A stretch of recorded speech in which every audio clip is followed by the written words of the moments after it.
August ২০২৫ সালের এক সন্ধ্যায় উত্তর আটলান্টিক মহাসাগরের বুকে ঘটে গেল এক রোমহর্ষক ঘটনা, যা হয়তো তৃতীয় বিশ্বযুদ্ধের সূচনা করতে পারত। আমেরিকান নৌবাহিনীর সবচেয়ে আধুনিক ও শক্তিশালী যুদ্ধজাহাজ ইউএস ডিরাট আরফোর্ড তার সাথে 4টি ছোট যুদ্ধজাহাজ নিয়ে নিয়মিত টহল দিচ্ছিল। তাদের মাথার উপর দিয়ে ঘুরছিল অত্যাধুনিক যুদ্ধবিমান। পুরো একটা ফাইটিং টিম মোতায়েন ছিল সেদিন।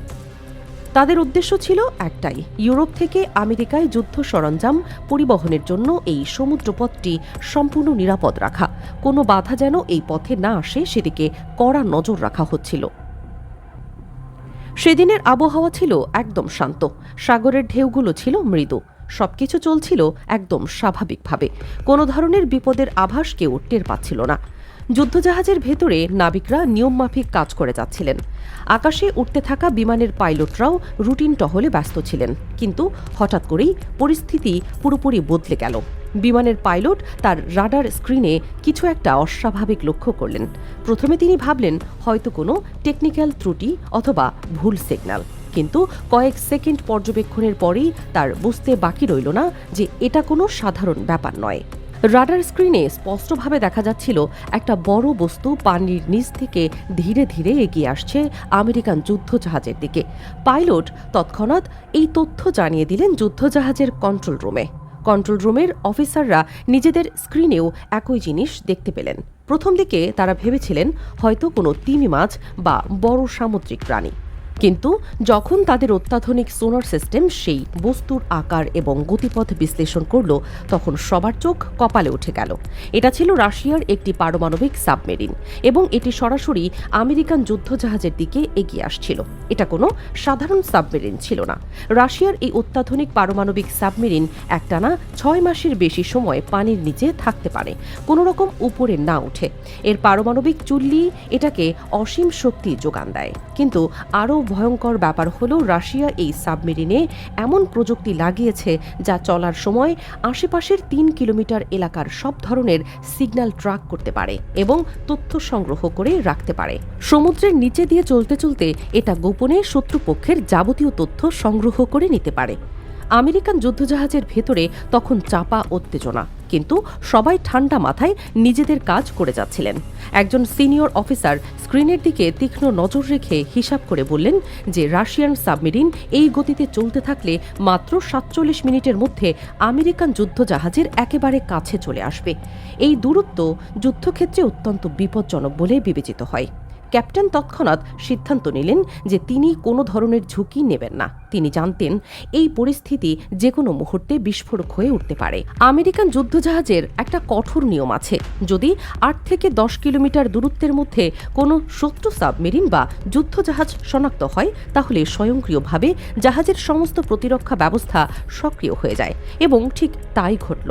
যুদ্ধজাহাজের সব অস্ত্র সিস্টেম, রাডার, মিসাইল লঞ্চার সবকিছু জেগে উঠল একযোগে। আরও গুরুত্বপূর্ণ ব্যাপার হলো আমেরিকার অত্যাধুনিক লিঙ্ক 16 নেটওয়ার্ক সিস্টেম মুহূর্তের মধ্যে এই তথ্য পৌঁছে দিল আশেপাশের সব ন্যাটো ঘাঁটিতে। 1 মিনিটের মধ্যেই পুরো উত্তর আটলান্টিক অঞ্চলের সামরিক ঘাঁটিগুলো জানতে পারল যে একটি রাশিয়ান পারমাণবিক সাবমেরিন আমেরিকান যুদ্ধজাহাজের কাছাকাছি এসে গেছে। ব্রিটেনের একটি ফাইটার জেট তখন উত্তর দিকে নিয়মিত প্রশিক্ষণ মহড়া চালাচ্ছিল। লিঙ্ক 16 থেকে সিগন্যাল পাওয়ার সাথে সাথেই সেই বিমান দিক ঘুরিয়ে পূর্ণ গতিতে দক্ষিণ দিকে ছুটে এলো ঘটনাস্থলের দিকে। শুধু ব্রিটেন নয়, স্কটল্যান্ড, নরওয়ে এবং আইসল্যান্ড এই 3 দিক থেকেই একসাথে উড়ে এলো PH পজিডন নামের বিশেষ ধরনের যুদ্ধবিমান। এই বিমানগুলো সাধারণ ফাইটার জেট নয়, এগুলো বিশেষভাবে ডিজাইন করা হয়েছে সাবমেরিন শিকার করার জন্য। এই বিমানগুলো কয়েক টন ওজনের টর্পেডো এবং ডেপথ চার্জ বহন করতে পারে। আরও আশ্চর্যজনক ব্যাপার হলো এই পজিডন বিমানগুলো পানির 500 মিটার গভীরে লুকিয়ে থাকা সাবমেরিনকেও ট্র্যাক করতে পারে, তাদের অত্যাধুনিক সোনার এবং ম্যাগনেটিক সেন্সর ব্যবহার করে।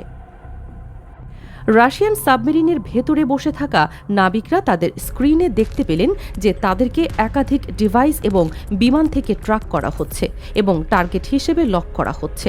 সাধারণভাবে এই পরিস্থিতিতে যে কোনো সাবমেরিন পিছু হটে যায়, কিন্তু রাশিয়ান সাবমেরিন কমান্ডার মোটেও ভয় পেলেন না, কারণ তার সাবমেরিন কোনো সাধারণ সাবমেরিন নয়।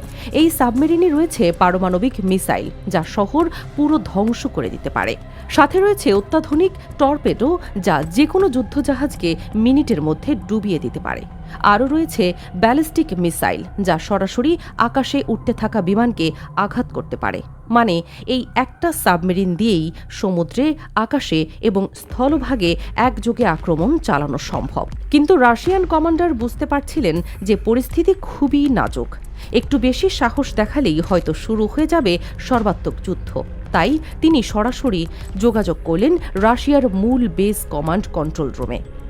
খবর পৌঁছানোর সাথে সাথেই রাশিয়ার দুটি মিগ-29 এবং SU-57 যুদ্ধবিমান সমুদ্রের দিকে রওনা হলো পূর্ণ গতিতে। এই বিমানগুলো পৃথিবীর সবচেয়ে আধুনিক এবং মারাত্মক যুদ্ধবিমানগুলোর মধ্যে একটি। ততক্ষণে আমেরিকান যুদ্ধজাহাজ ফোর্ডের চারপাশে অন্যান্য জাহাজগুলো যুদ্ধের জন্য পজিশন নিচ্ছিল। আকাশে গর্জন করে উঠছিল পজিডন বিমানগুলো। তারা একটার পর একটা সোনার বয় পানিতে ফেলতে শুরু করলো, যেগুলো পানির নিচে শব্দ তরঙ্গ পাঠিয়ে সাবমেরিনের সঠিক অবস্থান নির্ণয় করে।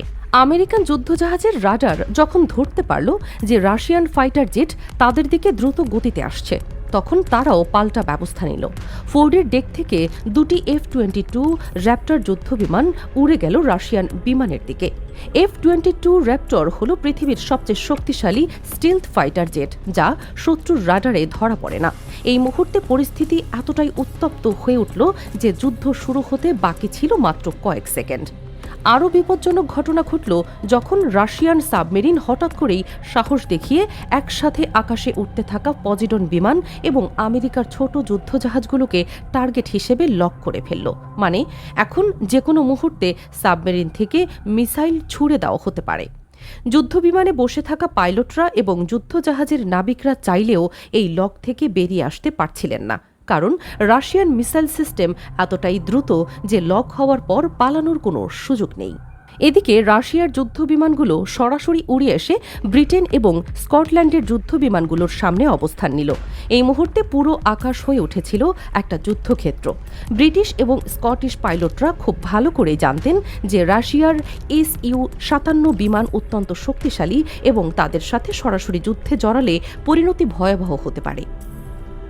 তাই তারা বাধ্য হয়ে কিছুটা পিছিয়ে গেলেন। উত্তেজনা বাড়তে থাকলো প্রতি সেকেন্ডে। ঠিক এই মুহূর্তে আমেরিকার কেন্দ্রীয় কমান্ড কন্ট্রোল রুম থেকে জরুরি নির্দেশ এলো পরিস্থিতি শান্ত করার জন্য। তারা বুঝতে পেরেছিলেন যে এখানে যুদ্ধ শুরু হলে তা হয়তো তৃতীয় বিশ্বযুদ্ধের রূপ নিতে পারে। আমেরিকান যুদ্ধজাহাজের ক্যাপ্টেন তৎক্ষণাৎ নির্দেশ মেনে সরাসরি যোগাযোগ করলেন রাশিয়ান সাবমেরিনের কমান্ডারদের সাথে। তিনি শান্তভাবে জানালেন যে তারা তাদের যুদ্ধজাহাজগুলো ঘুরিয়ে নিয়ে আন্তর্জাতিক জলসীমার মধ্য দিয়েই যাচ্ছেন এবং রাশিয়ান সাবমেরিনের বিরুদ্ধে তাদের কোনো বৈরী উদ্দেশ্য নেই। রাশিয়ান কমান্ডারও বুঝতে পারলেন যে পরিস্থিতি আর এগোনো উচিত নয়। তিনি তার সাবমেরিন কিছুটা সরিয়ে নিলেন এবং টার্গেট লক তুলে নিলেন। ধীরে ধীরে পরিস্থিতি স্বাভাবিক হতে শুরু করল। আকাশের যুদ্ধ বিমানগুলো ফিরে গেল নিজেদের ঘাঁটিতে। সাবমেরিন আবার গভীর সমুদ্রে ডুব দিল। আমেরিকান যুদ্ধজাহাজগুলো তাদের নির্ধারিত পথে চলতে শুরু করল। এই পুরো ঘটনা ঘটে গেল মাত্র কয়েক ঘন্টার মধ্যে। সবচেয়ে আশ্চর্যজনক ব্যাপার হলো এই পুরো ঘটনা আগে থেকে দুই দেশের মধ্যে আলোচনা করা থাকলে এড়ানো যেত, কিন্তু বেশি ক্ষমতা প্রদর্শনের চেষ্টা করতে গিয়ে দুই পক্ষই একটা ভয়ঙ্কর পরিস্থিতি তৈরি করে ফেলেছিল। রাশিয়া এবং আমেরিকা দুই দেশই আসলে কোনো যুদ্ধে জড়াতে চায় না, কারণ এই দুই দেশেই পারমাণবিক পরাশক্তি এবং তারা জানে যে তাদের মধ্যে যুদ্ধ মানে পুরো পৃথিবীর জন্য ধ্বংস। রাশিয়ার বেশ কয়েকটি সংবাদ মাধ্যম এই ঘটনা প্রচার করলেও আমেরিকার কোনো মূলধারার সংবাদ মাধ্যমে এটি প্রচার করা হয়নি। সম্ভবত তারা জনগণের মধ্যে আতঙ্ক ছড়ানো এড়াতে চেয়েছিল। তাই এই ভয়ঙ্কর ঘটনা সাধারণ মানুষের কাছে সেভাবে পৌঁছায়নি। কিন্তু সামরিক বিশ্লেষকরা জানেন যে উত্তর আটলান্টিকে এই ধরনের উত্তেজনা নতুন কিছু নয়। ঠান্ডা যুদ্ধের পর থেকেই এই অঞ্চলে আমেরিকা এবং রাশিয়ার মধ্যে নিয়মিত এই ধরনের মুখোমুখি পরিস্থিতি তৈরি হয়।